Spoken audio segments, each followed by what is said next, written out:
Dhallywood star বনাম Dhallywood star maker আজকের খেলা।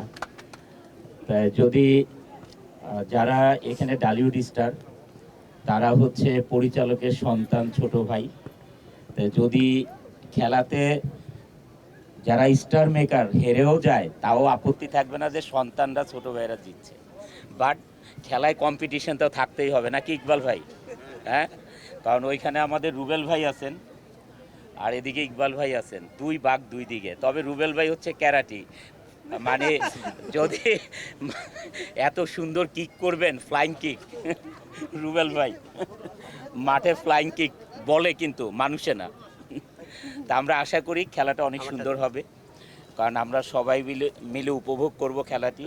এবং আমাদের স্যাররা যেটা বললেন, কাজী হায়াত স্যার এবং যারা বললেন, আমাদের সুমন ভাই বললেন, সুমন শাহিন ভাই, যে আমরা সবাই মাঠে মানে একজন আরেকজনকে মারার উদ্দেশ্যে যে না খেলি।